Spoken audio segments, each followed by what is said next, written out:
Good afternoon, everyone. Welcome to this session from Flourish on Leading Care with Confidence, a short 1-hour CPD webinar. My name's Samantha Kiln. Everyone knows me as Sam. I'm just going to wait for another minute while we are still having quite a lot of people joining us. So just give us a minute and then we will kick off and introduce ourselves and start the session.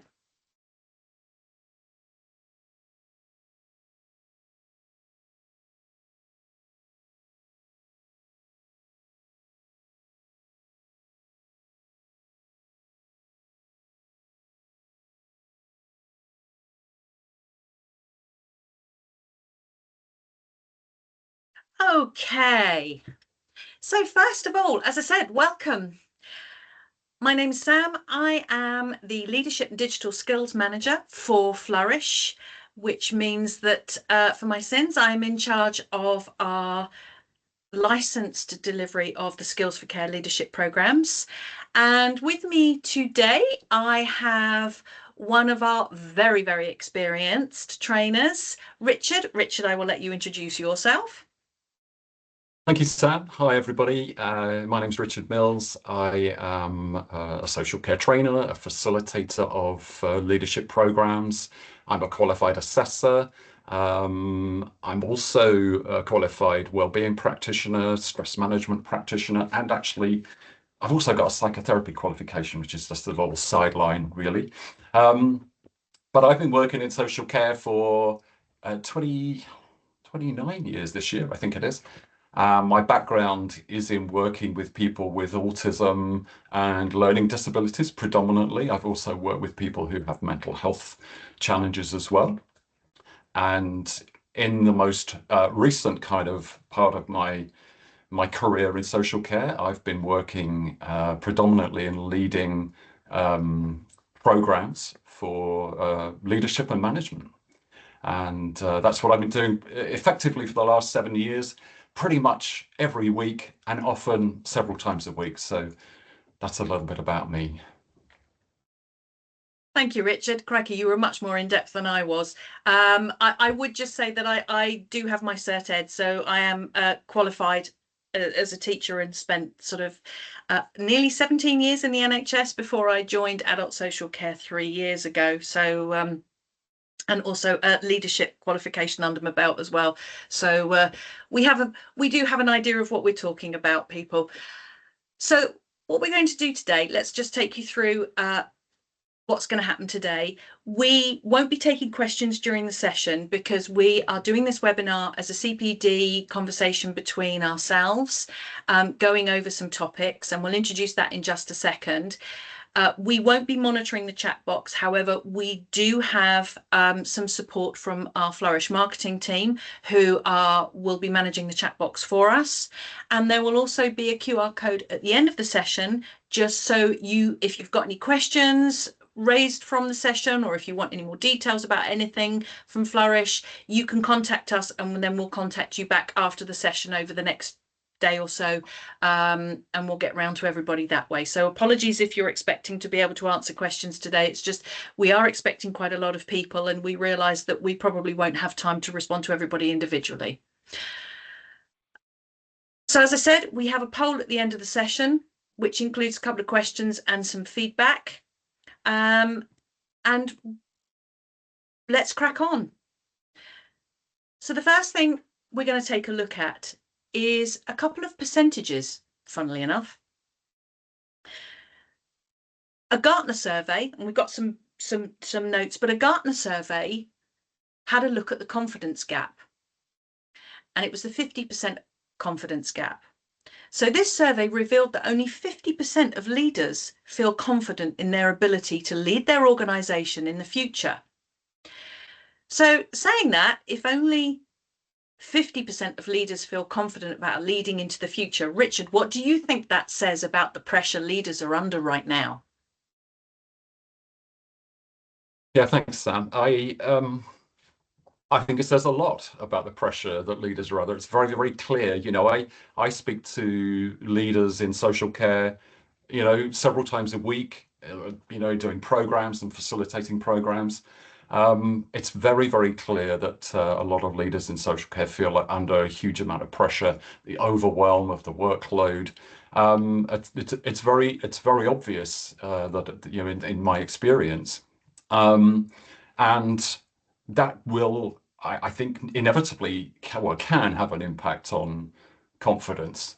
If you feel that you can't manage your workload, or you feel that kind of sense of overwhelm, that's likely to have an impact on confidence. But I also feel that it's not just about confidence. It's about levels of support. It's about the connection issue as well. And just to give a little bit more context from the experience of facilitating programs, it's very, very common, and barely a program goes by without people coming on the course and on the program. And when we speak to them at the beginning of the program and ask them what they want to get from their program, nearly every time somebody, or more than one person, several people will say, I'd like to be more confident in my role. Some of my reflections about that really are that sometimes leaders can feel isolated in their role. Maybe they're in new roles, or they've got a new level of responsibility, or maybe they were part of a team and now they've become the leader of that team. That can happen as well. And all of a sudden they kind of feel like, well, I just feel a bit lost. I feel a bit isolated. And I think that clearly can affect people's confidence as well. Yeah. That makes sense. Yeah, it does very much make sense to me. I know you and I have had this conversation before, and the fact that I'm actually still fairly a new leader, and this really resonates with me, definitely.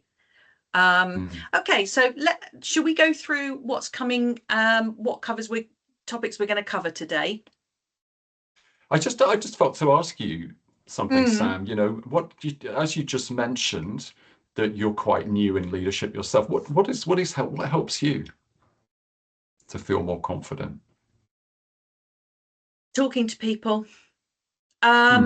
It's a lot of what we're talking about over the next hour is what has helped me. It's a mixture of things. Collaboration. I think one of the biggest things for me is being me. Yeah. Is staying I true to agree. myself. Definitely. And just being able to talk to people and ask them, and me knowing that I don't know everything. Yeah. And I know we're going to cover some of this in a little bit more detail now, if you're happy for me to just put up the bullet points. Yeah, absolutely. Yeah. So in our preparation for this session, Sam and I discussed a number of things, and we talked about maybe what you might call the obvious things. For example, learning new things, gaining new skills, are perhaps obvious things that can help people to increase their confidence. Actually, in my little bit of research before coming on the call, I asked Google and AI, what are the keys to confidence? And they talk about things like, well, challenging negative thoughts, stop comparing, practice affirmations, reframe fear, try new things, develop competence, use assertive language, stand up straight, you walk tall, make eye contact, all those kind of things. They're excuse me for saying, but I think they're some of the things we know about confidence. Yes. They're the mainstream ideas about confidence. And what Sam and I thought would be perhaps interesting to explore here today is maybe some of the less obvious things, or the less obvious aspects of things like, and we came up with these 6 things: authenticity, appreciation, service, delegation, networking, and collaboration. And these things are born out of our experience of facilitating leadership programs. So yeah, people come on programs, they state at the beginning, I'd really like to be more confident in my role. And then by the end of the program, quite often they say yes, they've achieved that to some level or degree. But what I observe as a facilitator is that there are aspects of leading and developing confidence that perhaps it's worth just calling out, that are less obvious than others. And I think it's worth focusing on those today. Well, the first topic that we're going to cover is my favourite, or one of my Good. favourites. I'm me. I've got to be me. And Simon Sinek actually came up with a very good quote, and I love a good quote, me. But authenticity is more than speaking. Authenticity is also about doing. Every decision we make says something about who we are. And I know for me as a new leader, when I first became a leader, it was exhausting for me to try and be the version of the leader that I thought everybody wanted me to be, rather than being me. And it's very difficult to build up that trust with your team and with those that you're leading if you're not being you, because they can see through you. But Richard, I mean, I know your thoughts on this, some of your thoughts on this, so please chip in. Well, you mentioned the word exhausting, and Yeah. I feel quite tired just thinking about it because I agree with you. I think it's actually very tiring and it is exhausting to try and be somebody other than yourself and to try and please all those people and that person and this person. And then you kind of lose your sense of who you are and what's true. And you used an expression already. When I asked you a question, it says it's about being me, and it's kind of simple. It's, you know, authenticity is really about being our true self. And what I find and what I observe, you know, from my own experience as much as anything else, but in others as well, is when we're not really being authentic and we're not being our true self, we can feel quite insecure and we can Agreed. make a lot of mistakes. And I share a little story with you, if I may, of a time when perhaps I was dealing with lack of confidence myself when I was younger. In fact, I should share with you, when I was a young man, you wouldn't have, never have got me near delivering a training course or speaking publicly or, you know, being on a webinar like this. I'd have run a mile. And so I've had my own journey, you know, in terms of building confidence and whatever. And one of the harder lessons that I learned was what happens when you put people on pedestals. And I had two experiences which were quite interesting. I met two people who I would have regarded as kind of heroes of mine, and it was unexpected. You know, I'm standing there talking to a guy once, and then I look to my left, and there's this man standing there. I think, oh my goodness, and he was a sportsman, a famous sportsman. And I thought, oh my goodness, you know. So I thought, I tried to make a joke, and it fell really flat. I actually was probably insulted him, and I realised, I know, it's pretty awful, but on reflection, it was because I just wasn't being myself. I wanted to try and impress him. And I did the same thing. I met an author, a guy who'd written a book that had made a big difference in my life. And I, all of it, again, just like I found myself standing next to him at one point. I thought, what do you say to somebody? And I thought, again, big lesson for me. I tried to make a joke, tried to, you know, and he just didn't get me at all. I thought, oh, I wish the ground would swallow me up at Yeah. that point. But you know, it's really like I wasn't being me and I wasn't being myself. Um, and when we're not being ourselves, we're trying to live up to the expectation of others. You know, it can affect our confidence. And actually, perhaps something even more important, I think, is that it affects our ability to connect with other people. Do you Yeah, know what I I think mean? yes, I agree. I think when I'm being me and I'm just being my normal chatty self and I'm talking with the team, I'm getting more back. So Yeah, it's a more of a two-way conversation, which means with a better connection, we experience greater confidence. So we yeah, mustn't be frightened of just reaching out and talking. And we'll yeah, cover that later on. and living up to your own values as well, making them Yeah. lived and breathed in values. Yeah. You know, Yeah. there's a saying that we made a note of, or you made a note of, Richard, saying, "Do as I say, not as I do." Yeah. That's completely back to front. We learn more from what people do and not what they say, because Yeah. they don't always Yeah. say what they mean. Yeah. So really, I think what is coming for me here in this conversation is that one of the things that can help build our confidence is how connected we are to other people. You know, if leaders experience this sense of being isolated, one of the solutions for that, of course, is to make more connections with people. But Mm. we have to be authentic to make that happen.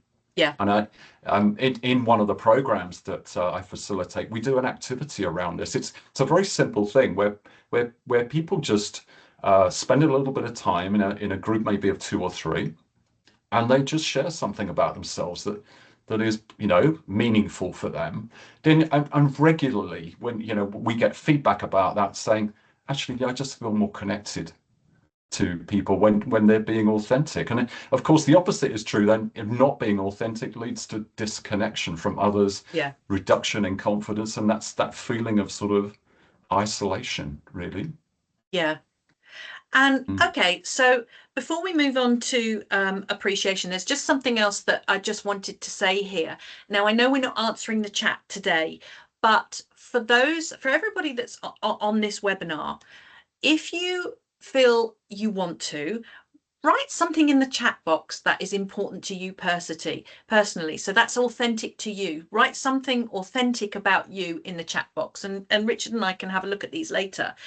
Um, just something, if you want to share with everybody else, just type it in about what is authentic to you and living up to your own values. And by doing that, are you more confident? Has that helped And with your and confidence? also, Sam, I would say if people don't want to write it in the chat box, just make a note of it yourself. And Yeah. just the expression of authentic things and being authentic can help you with that as well. I like I shared with you already that I've been on a journey of confidence myself, increasing confidence. It's like you said to me, the more I've learned to be true to myself, the more confidence I have. Yeah, Really, and absolutely. it's there's definitely authenticity is definitely fundamental Yeah. to having confidence, connecting with others, but just feeling true, feeling real. Yeah, so it's critical, I think, in terms of developing confidence. Yeah. Yes. And we've both touched on it in a very, very tiny way, is that Mm. saying thank you and being appreciated and appreciating others, Mm. which kind of very, very nicely leads on to the next aspect that we're talking about today, and that is Mm. appreciation. And the Cambridge Dictionary describes this as the act of recognizing or understanding that something is valuable, important, or as described. Um, Now, I'm going to ask this. I know Richard knows the answer, but I'm going to ask this. It's not quite a rhetorical question, but quite. So, true or false? More people leave their jobs in health and social care because they feel undervalued than because of the pay. So, do we think that's true, or do we think that's false? You can type it in the chat box, but Richard, you answer that question for me, because I know I that you will know answer the that. answer. I will answer that question. And yes, I can see some truths coming into the chat. It is true. Yeah, and it Yes. is true. And so, a survey that was done quite a long time ago now, about 13 years ago, a Unison survey, showed us that about, say, roughly 30% of people say they leave their jobs in health and social care because of money. But more than about 60% say they leave because of the pay. Now you may say that's 13 years ago, but actually thanks to some of our customers, we actually have more up-to-date statistics than that as well, and they're still fairly similar. Yeah. You know, 25% of people say pay.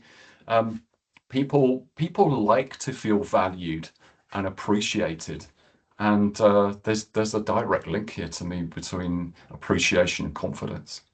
Yeah, and it kind of leads to another question in my mind, and we as individuals, we often think confidence comes from being recognized. But here's another question: what if it actually grows faster when we recognize others? So it grows faster for ourselves as a leader when we recognize others and when we appreciate others, what they do. Oh, I like that. I like that. It's certainly something that I have experienced myself. Um, and it's not, no, it's kind of like one of those obvious things, yeah. When we are appreciated, when we receive positive praise and we feel valued by our leaders and managers, that will support our confidence, yeah. But there's another there's another definition of appreciation, not just being appreciated, but something when something is appreciated, it increases in value. And Yes. therefore, when we use appreciation, we are, in essence, increasing that value in a sense. And I this was a big lesson for me in life. Because again, when I was younger, I was really quite negative really about life, and I've completely changed that, completely turned that around. Um, and what I've learned, one of the things I've learned is that when I appreciate others, I actually feel better. I feel confident, more confident myself. So there's a dynamic around appreciation, which is kind of unexpected. It's like we naturally believe, and I get this completely, that when we're appreciated, we feel better about ourselves. But actually, as leaders, if we appreciate others, I believe that that can also help us to feel more confident too, and feel better about ourselves. Yeah, I've had some instances of this recently. There is a program in place within our organization that's working incredibly well, and it is about appreciating each other. And there's a Mm, link back to authenticity here about being ourselves. And when we're ourselves and when we're positive and we appreciate others, we appreciate those small successes, small or large successes, that makes us more confident to move yeah, forward and better connect with those that we're working with our colleagues. And it's working incredibly well within our organization at the moment. And I'm really, really enjoying it. And I love being that glass half full kind of person mm, with the team and with those that I'm leading at the moment. yeah, yeah, yeah. I agree. I sometimes think, well, if you've got a choice in life about whether you're going to be negative or positive, why not? Why not be positive? It just, Yeah. I feel so much better being positive. There's one kind of caveat around appreciation that I would just like to share, and that brings together authenticity and appreciation because it has to be real, you know, Yes. and I'm sure that the people here who are listening, and I'm sure we understand that as well. It's got to be genuine. You can say a cursory thank you at the end of the day, but actually when you take the time, just to say, listen, you did a great job today, and I really love the way that you supported Mr. So and so or Mrs. So and so and whatever. It's just got to be real, Yeah. hasn't it? Yeah. And we're as leaders, we are also in a position where we can mentor and bring others on.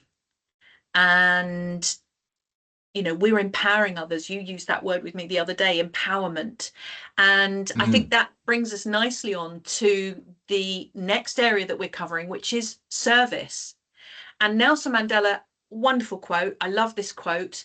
It is better to lead from behind and to put others in front, especially when you celebrate victory when nice things occur. So that comes back to the appreciation that we're talking about. You can take the front line when there is danger. Then people will appreciate your leadership.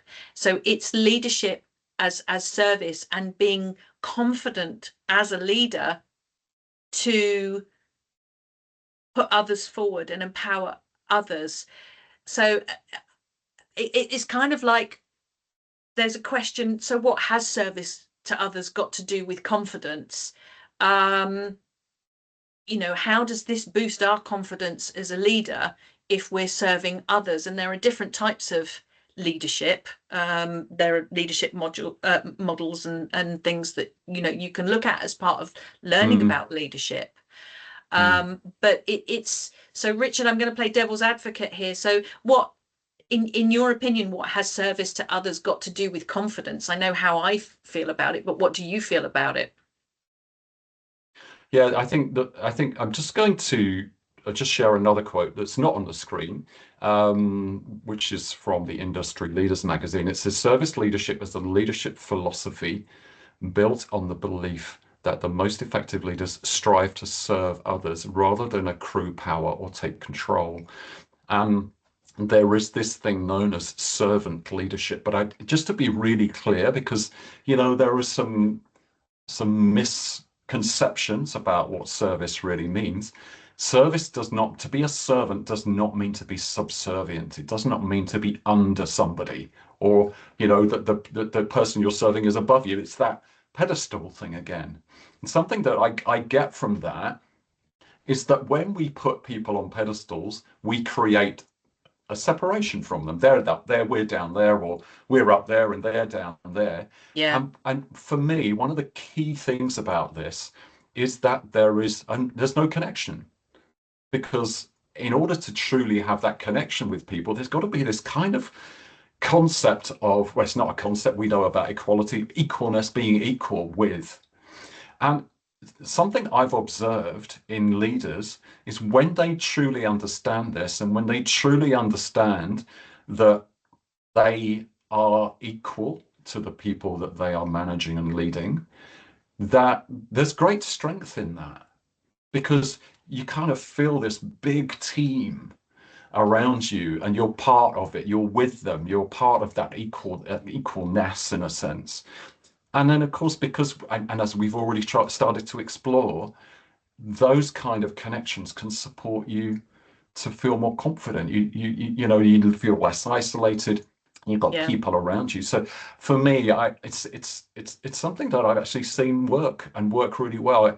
I think I wrote something in the chat I did in the notes, and saying some of the happiest people that I know are people that those are in service.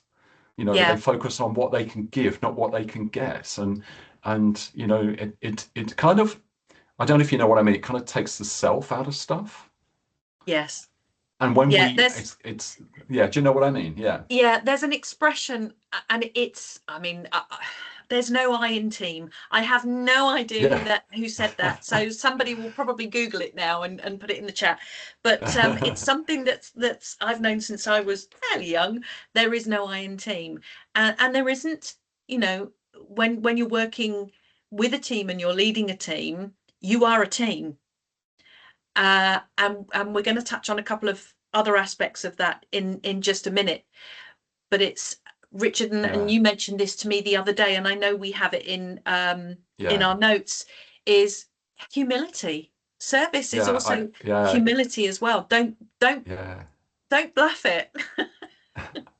Do you know, Sam, it's so interesting because you took the words out of my mouth, really, because no, really, I mean, it surprises me, and it has surprised me, but I think only because I was ignorant about what humility meant. Now I understand what true humility means. I think some of the greatest leaders and some of the most effective leaders have a great, they're really humble people. They Yeah. really are. And, they don't try and fake it. They don't bluff. So they're authentic, for example.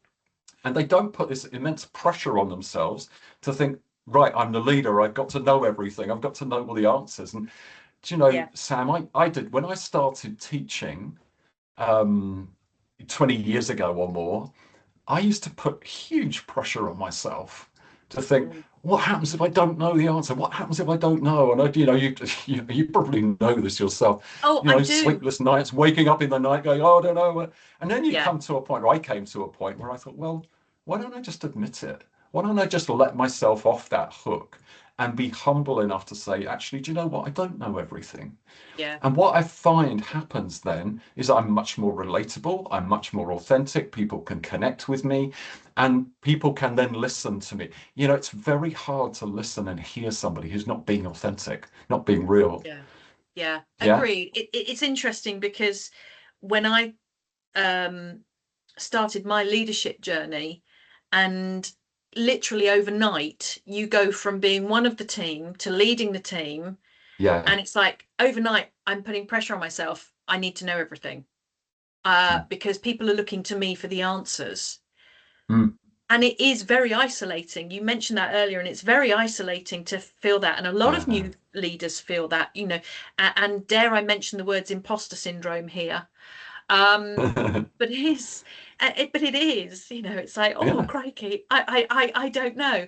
And by opening up and being authentic, not all roads lead back to authentic, but by being authentic and actually saying, I don't know, but I'll find out for you, is yeah, actually such a yeah, good learning curve as well. And not yeah, just for you as an individual, as a leader that's finding your confidence, it's also good for all of your team to yeah, find out and to collaborate. And yeah. we'll touch on collaboration, I know. I just find it's so interesting that when you kind of let go of this demand and pressure on yourself to try and be Yeah. perfect or get everything right, all of a sudden you're very human, you're very human and Yeah. humble, you're very human. And then people just relax around you. Yes. Because if you're trying to be perfect, you think, well, I expect you to be perfect as well. And actually, no, no, no. Let's be real. Let's be human. Let's be compassionate in our leadership. As you probably know, compassionate leadership's a bit of a theme. Yes. And understanding, people make mistakes. Great. Let's learn from them. Yeah. And be Let's, yeah, willing to admit when you've made a mistake as well. It's very human. We all of make course. mistakes. None of Yeah. us are perfect. I know I certainly don't have a photographic memory, and we make mistakes. And it's interesting because something popped into my head this morning, Richard, that I wanted to mention, and I've just remembered it. So Mm, thank you for prompting that. There's a book mm, that my late dad gave me many years ago, mm, and it's a book by Susan Jeffers, and it's called Feel the Fear and Do It Anyway. mm. And I can't remember 99% of what was in the book. I have got it. I rebought it recently from Amazon. But I can remember there's a quote somewhere in this book that says, there is no right or wrong outcome.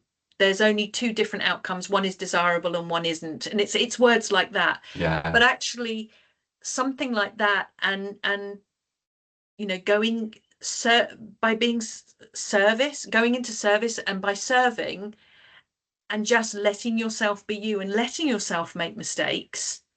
Yeah. It could be that there is an outcome to a situation that you don't like, but pretty much most things Mm, you can change, you mm. can move on, and adapt, Yeah. and extend and build on. I there was something that helped me a great deal when I was kind of growing in confidence, and I used to say to myself, don't catastrophize. Because if we let ourselves, don't catastrophize, don't create a catastrophe in your head. The worst thing that can happen is that I'll learn something. Because, okay, if things go wrong, it's a learning opportunity. And you just turn it into a positive frame. And I say, and I, and I I don't really have many bad days anymore because if things go wrong, I just say, okay, what do I learn from this? It becomes a Yeah. learning opportunity. Yeah. Yeah. Wow. Yes. Gosh, aren't we doing well? And talking about learning and Yeah. empowerment that we Yeah. touched on a little while ago, and service, I want to move us on now to delegation. Yeah. This is an interesting topic, one that comes up in Mm, leadership training often, and again, mm, it's one of those things that a lot of new leaders, and I was one of them. I absolutely admit this. Delegation is very hard. So the Cambridge Dictionary um, says that defines delegation as the act of delegating a particular job, duty, right, etc. to somebody.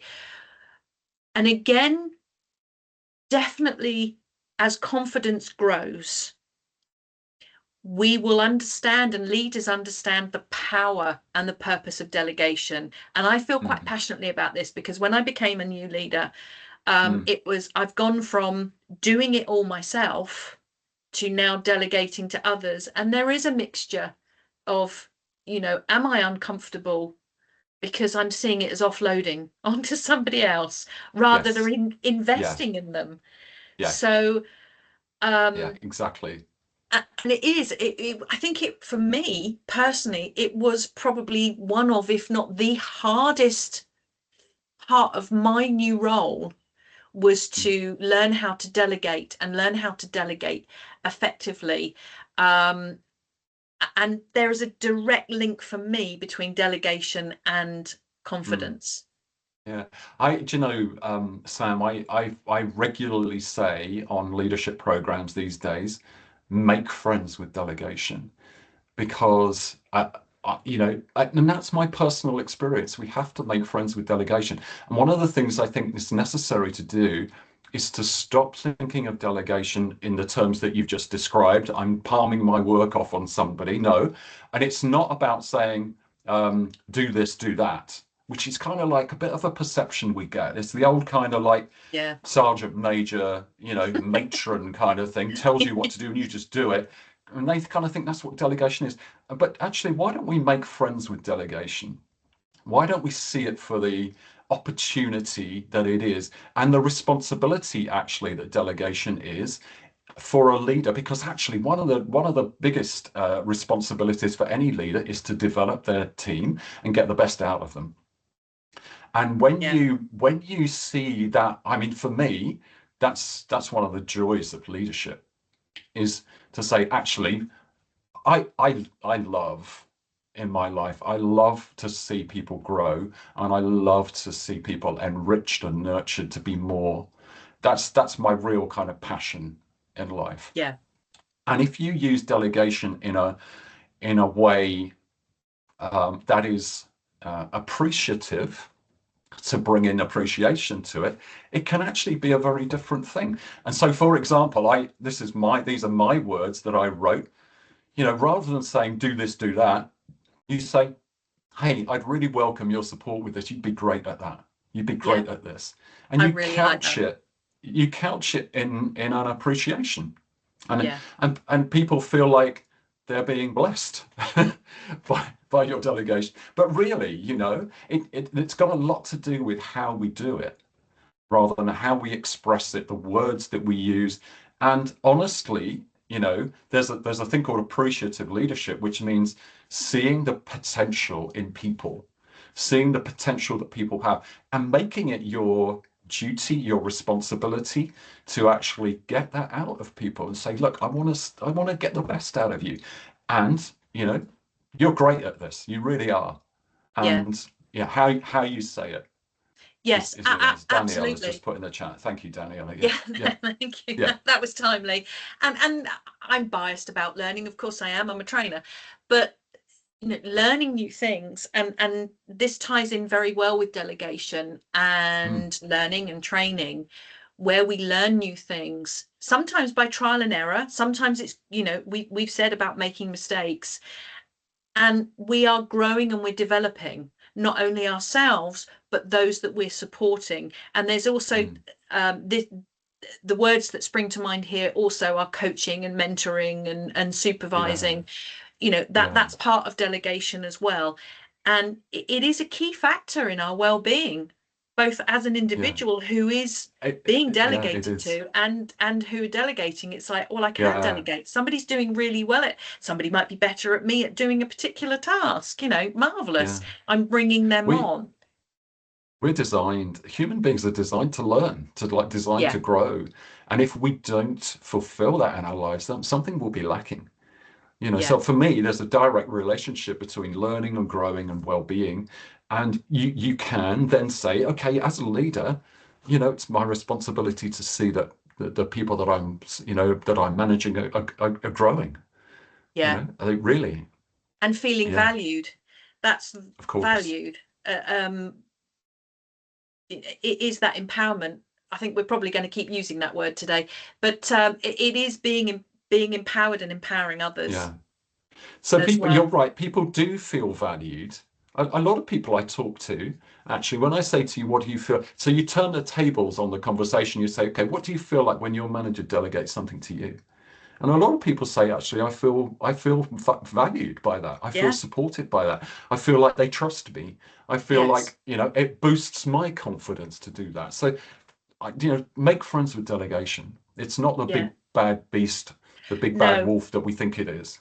no, it really isn't. Delegation can be, and not everybody's brilliant at delegation. And again, you've got to learn how to do it well in a lot of Yeah, instances. yeah, But it is can give somebody such confidence and mm, that feeling of being valued, and can be mm, so valuable in growing a yeah, team and growing the team dynamic as well. yeah. Yeah, for sure.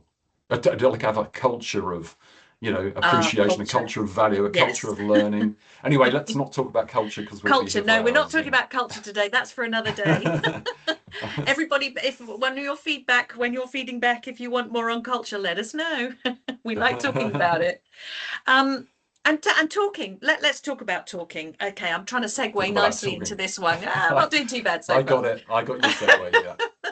So, um, somebody called Bill Nye, American science communicator, TV presenter, and former mechanical engineer. More known over in America than he is here. But again, I found a good quote, and Bill Nye said, "Everyone you ever meet knows something you don't." And this brings us nicely on to networking. And Mm. some people may be scratching their heads and like, well, how does networking increase confidence? But I think that Ooh, quote, for me, yeah. sums up the basis of networking, because we don't know everything. We've already said, as a new leader, when you're growing your confidence, you don't know everything, and admit you don't know everything. But, you know, and Richard, I think we've mentioned this before. It's said that it can be lonely at the top, and it can be lonely at the top for new leaders that are lacking Mm, confidence. And mm, so it's interesting to hear your thoughts about networking and how yeah. networking can help our confidence. Yeah. Yeah. Thank you, Sam. I'm just going to confess that I didn't like the dictionary definition of networking. So I kind of adapted it because I thought it kind of says, using people that can help you. And I thought, no, not for me. It's more about making connections that have mutual benefit. That's how I see networking, the activity of making connections with people for the purpose of providing mutual support, especially in work, but not necessarily so. So I kind of rewrote the dictionary a bit. I hope that was okay. But It's fun. something that has been very, very apparent to me and is ever more apparent to me in the work that I do is that if something effective leaders do really well is build networks. They really do. And that is something that can help them, help them to reduce isolation for sure. Yeah. I'd love to share just a personal story with you that illustrated this for me perfectly. And this is a long time ago, and I didn't really understand it at the time, and now I appreciate it much better. I had a friend, somebody I knew socially. I used to play cricket years ago, and he was part of the cricket club. And there was this guy who, for me, he was a very humble, unassuming kind of guy, quite a quiet man. And I found out that he was very senior in one of the world airlines. He had a very senior management. And I thought, really? I, him? I was going to double take. Really? He's not the kind of guy you would have ever put there. So I was with him socially one day, and I just said, look, you know, what do you put down? What do you put your success down to? And and without hesitation, in a word, he just said networking. Without hesitation, he said, "Look, Yeah. I am not a brilliant man, but I am a brilliant networker." And I thought, well, he said, "I don't know everything, and I don't need to know everything, but I need to know people that can help me. I need to have a network of people around me who I can turn to." And you know what, the more I learn about this, the more I see this in leadership programs and whatever, I see this as being critical to leadership. I see it as being critical to confidence as well. You Yeah, know, so many new leaders feel isolated. And as you said earlier on, a lot of leaders feel like they're imposters. They have this thing called imposter syndrome, yeah, especially when we're quite new to leadership. We feel like somebody's going to find me out at some point. I'm going to get caught out here and they're going to find out, like, I'm not a leader. Who, me? No, I'm not a leader. yeah, Um, or, you know, some even have that experience of, you know, coming from a team that they've been part of to leading the team. And then they get this experience of what we call being sent to Coventry, with due respect to Coventry, you know, I know what you mean. where I never know why. Why is it called centre commentary? I don't know. Somebody will find No, out, I'm sure. But someone anyway, will you know post what it I in a mean minute. by centre commentary. You know, they kind of don't get included in things anymore, and Mm, you know, they used to socialise with their team, and now they're not being included in that. You know, they ask their former friends, their friends, why they're not being included. Well, it's because you're the boss now. You yeah, know, it's tricky. there's So that all us of a and them. sudden, especially in that first step into leadership, Yeah, all of a sudden we can kind of feel like our safety net's been taken from us, our network's been taken from us, and actually, you know, building a network, I think, around us and having those people around us is yeah. actually really important. It's really critical. And I'm again, I'm going to be slightly biased here, so forgive me for this, but I have found in my experience that by attending training actually can help you build a network that you didn't expect to build. Because when you are learning a subject, particularly if it's cross organization, so you've got, you know, me from Flourish, excuse me, and you've got somebody else from another adult social care company, you've got somebody else from somewhere else. And Mm, by interacting within learning and learning together and that peer support, you know, and sharing your experiences can also help with networking, because you can build friendships, colleagues, you know, acquaintances that you can network with long after the learning and the training has finished.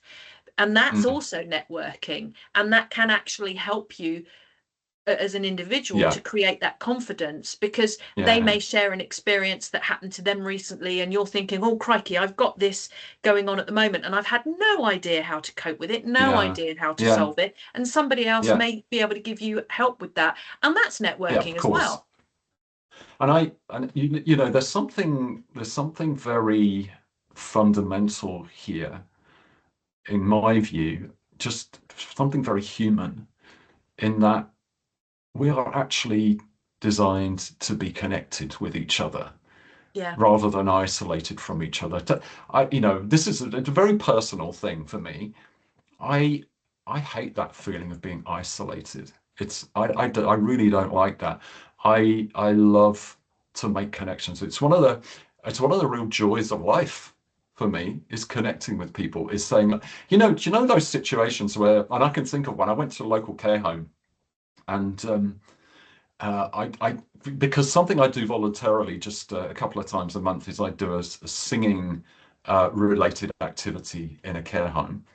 And I've been doing it for many, many years. And I can remember the first time I went there, and I talked to a lady there who was an activities lead.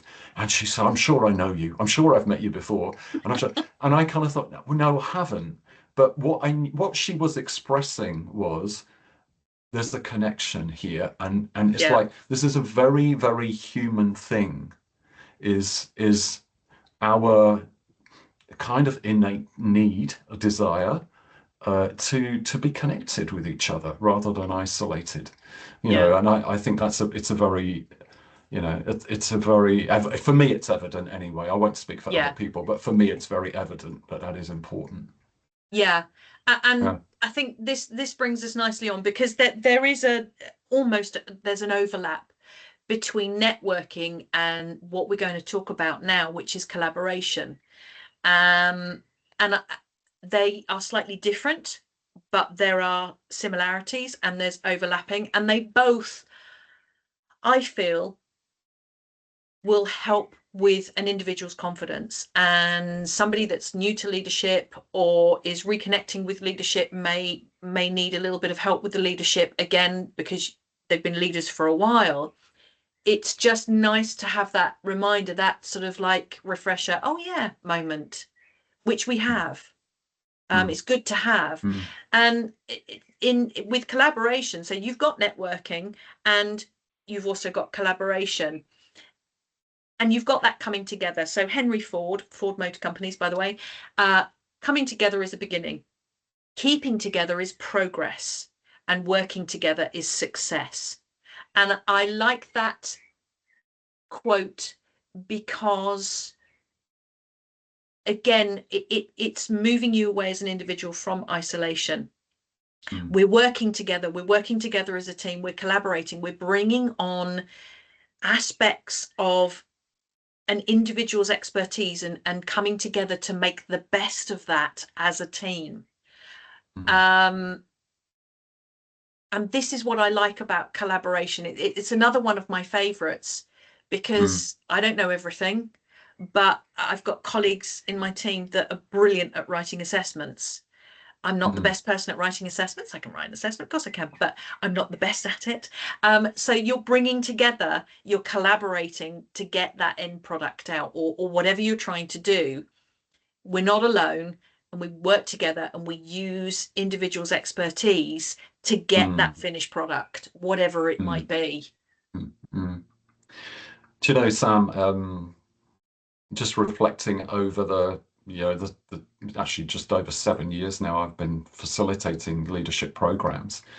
Some of the most inspiring stories that we get on those programs are of those organizations that have really turned things around.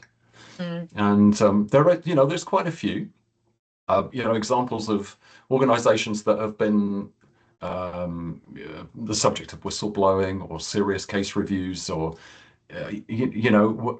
rated inadequate, by CQC, and yet they turned it around. yeah, And some of those stories about how they turned it around are really interesting to listen to, because they're not. I mean, it's actually not rocket science in a sense.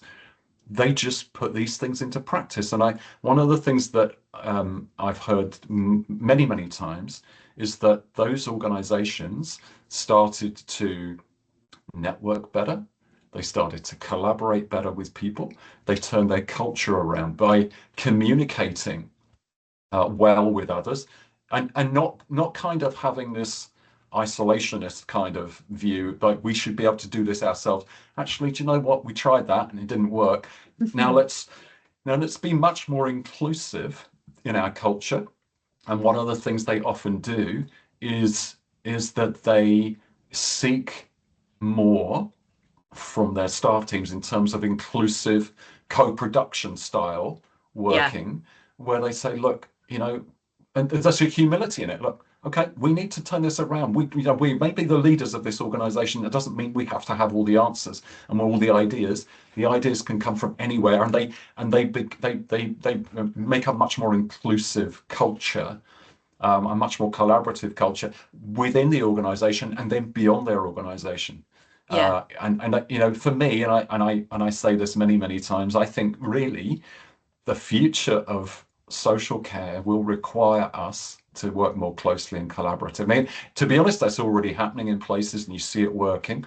But we're facing in social care, we're facing by 2030, the need to have, I can't remember the latest figures, but over 100,000 more roles, lots more people coming into social care, lots more the baby boomers going into their elder years, that kind of thing. yeah. We know that's been coming. And really, if we're going to address that as leaders of social care, we're going to have to work more collaboratively with each other.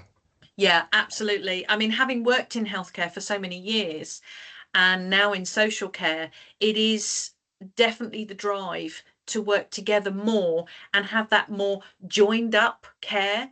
Mm, When we're mm, talking about discharge from secondary providers, hospitals into the mm, mm, community, mm, and we've got domiciliary care, we've got care homes, and we do need mm. to have that co-production, that collaboration, and talk to each other. And Yeah. it used to be it used to be more siloed. We were working Mm, in our own little silos and never meet anybody else. And that's really not the case now in healthcare and or social care, from what I've mm, seen in my years working within these sectors. And so the collaboration is, we need to do it, we need to develop that, and that does give us confidence. yeah, By working together and by realizing we're working together and by promoting the networks and being ourselves and yeah, kind of bringing in yeah, everything that we've been talking mm, about over the last hour, is yeah. is that we will get to where we want to be, and we'll do it a lot better, I think. Yeah, yeah. And I think that kind of sums things up really in terms of, what we've been expressing, what we've been sharing today is that, we're stronger together. Yeah, We feel more confident together. And actually when we feel isolated and alone, then, confidence is affected and probably, we're lacking confidence in that. yeah, So that's kind of my takeaway. yeah, absolutely. And I think for me, this isn't the magic answer um to confidence. There's a lot more to it than that, and this is a light touch. It's, it is what it says on the tin. It's a CPD webinar, but Mm, it's just to give some aspects that new leaders and, leaders that may not have been in post very long, just things to think about when you're thinking about your leadership and what you can do. mm, That little mm, takeaway, it's not just a personality trait. You can yeah, become a leader and not be particularly yeah, confident. It's that development, yeah. and never stop learning. Yes, I'm biased, and I'm very proud to say I'm biased, but never Mm. stop learning, and you will gain Sam, confidence as a leader. just I haven't been monitoring the chat, but I just saw somebody put in the chat, can we form a group Oh, today? And I lovely. thought, what an opportunity. There's Yeah, 109 people on the call. Well, there is an opportunity to create a network, to build a network if people are interested perfect. in that. So I don't know Yeah. how we do that, but if those working in the background can facilitate that, that might be amazing.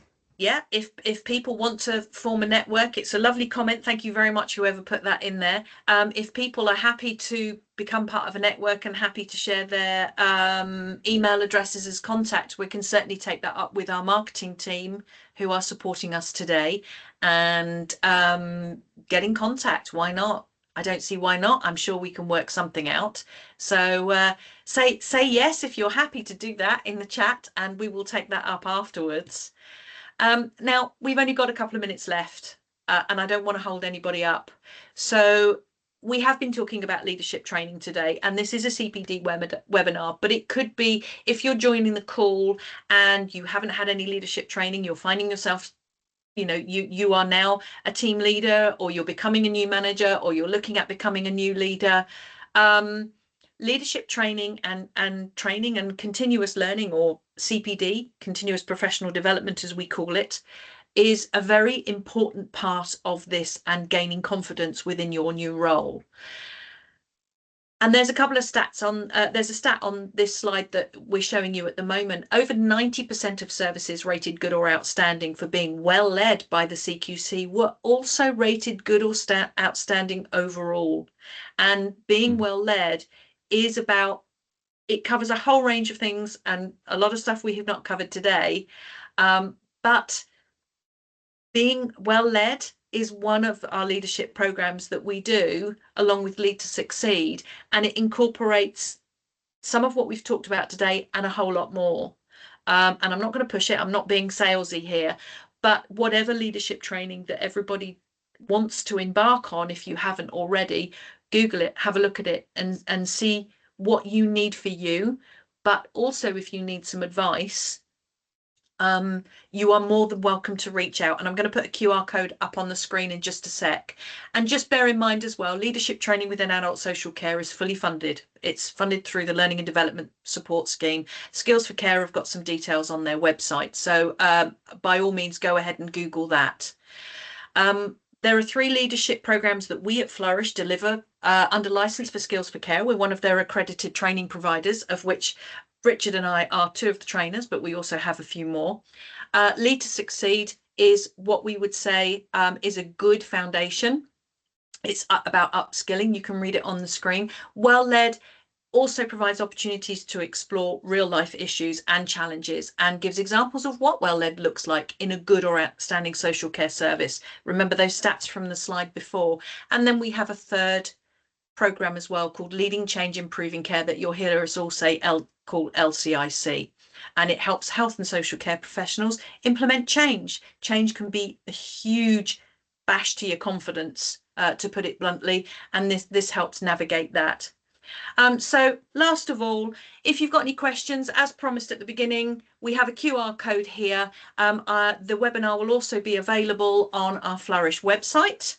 So if you want to use your phones, and if you've got any questions for us, somebody's just saying the survey link isn't working, so we will fix that for you. But use the survey link, and also the marketing team are about to put a contact into the chat for everybody, so you've got a contact as well. If you find the survey link isn't working, we will post another one on the website. All right, and there will be a form popped in the chat for you. So I know we've run a minute over, but thank you so much everyone for attending today. It's so lovely to have so many people on the webinar, and don't forget, if you want another one on another subject, please let us know. Yeah, thank you everybody. It's been lovely to share with you.